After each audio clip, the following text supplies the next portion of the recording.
dark Biera was the mother of all the gods and goddesses in Scotland. She was of great height and very old, and everyone feared her. This is how she sang about it. Why is my face so dark, so dark? So dark, ho-ho, so dark, oh-hee! Out in all weathers I wander alone, in the mire, in the cold, ah me.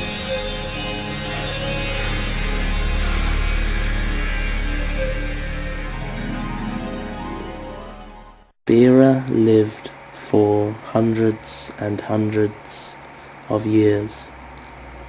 The reason she did not die of old age was because at the beginning of every spring she drank the magic waters of the well of youth, which bubbles up in the green island of the west. This was a floating island where summer was the only season, and the trees were always bright with blossom and laden with fruit.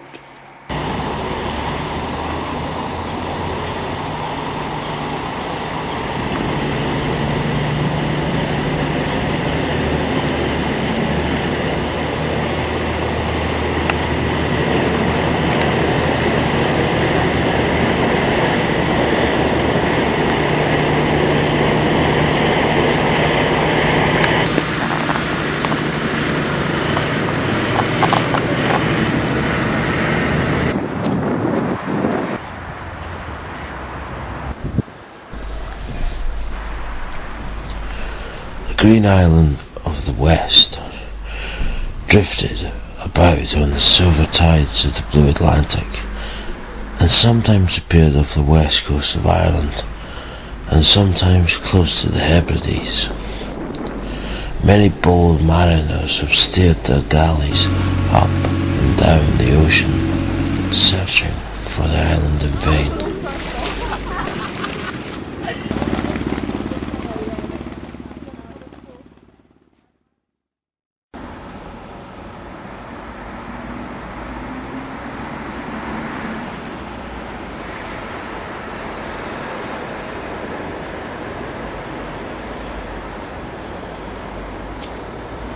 On a calm morning they might pass its shores and yet never know it, for oft times it lay hidden in a twinkling mist.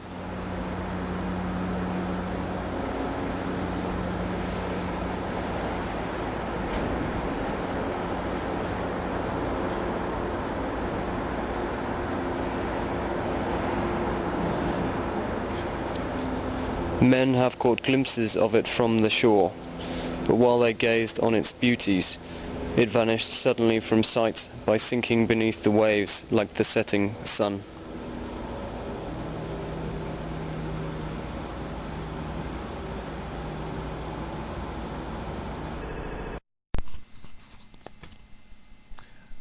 Biera visited the island on the first lengthening day of spring. As soon as she tasted the magic water, she began to grow young again.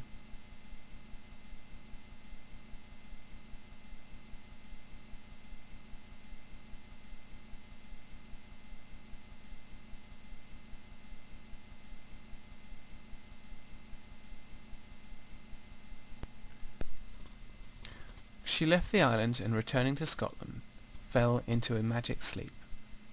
She rose in summer as a beautiful girl with long yellow hair. She went to and fro through Scotland, clad in a robe of green and crowned with a chaplet of bright flowers of many hues.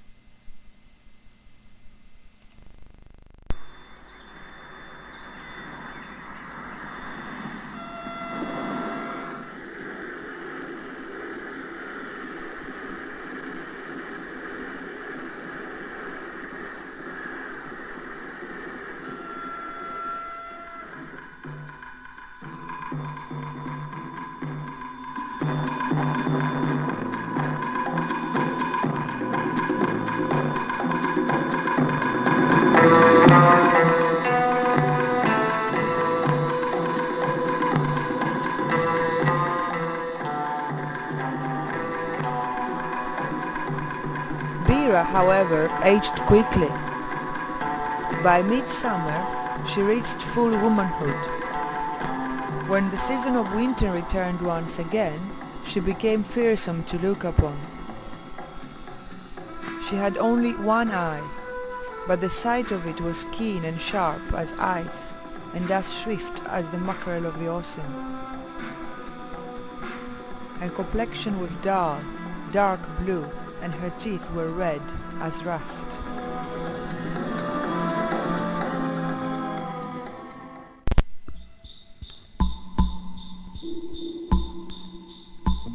Biera had a maid called Nessa, who was in charge of an Inverness-shire well.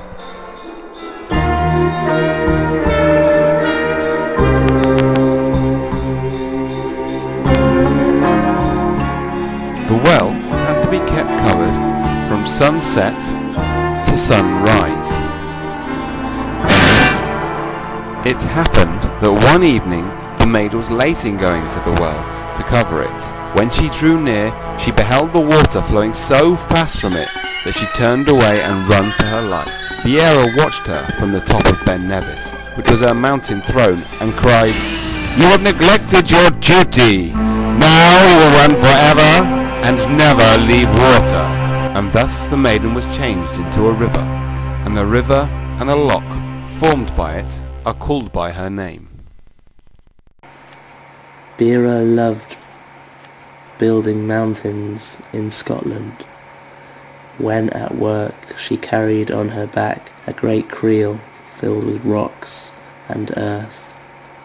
Sometimes, as she leapt from hill to hill, her creel tilted sideways, and rocks and earth fell from it into lochs and formed islands.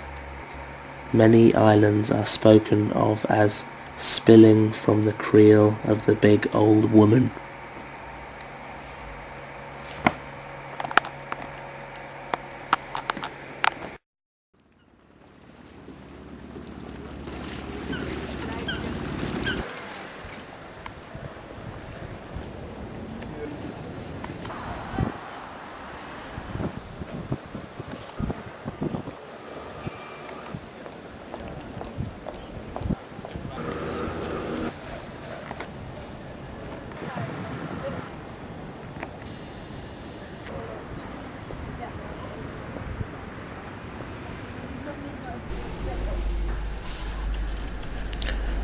It was Biera who built Van Vivas. She found it a hard task, as she had to do all the work alone. One day, when she had grown very weary, she stumbled and upset the creel. All the rocks and earth it contained fell out in a heap and formed the mountain which is called Little Vivas.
Biera washed her great shawl in the sea, for there was no lake big enough for the purpose.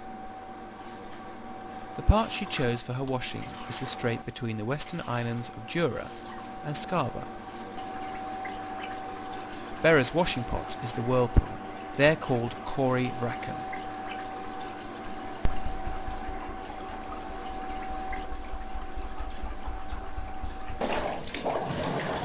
It is so named because the son of a Scottish king named Brecon was drowned in it, his boat having been upset by the waves raised by Bera.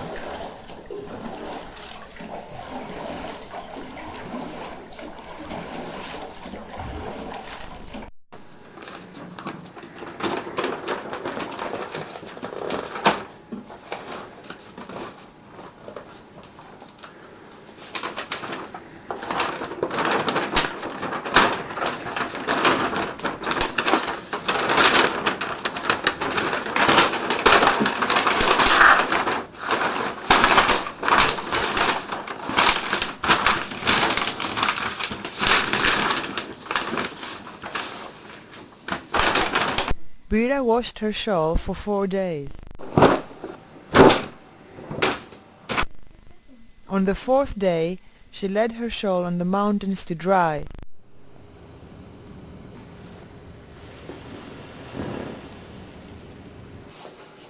And as soon as she lifted it up, all the mountains of Scotland were white with snow, to signify that the great queen had begun her reign once more.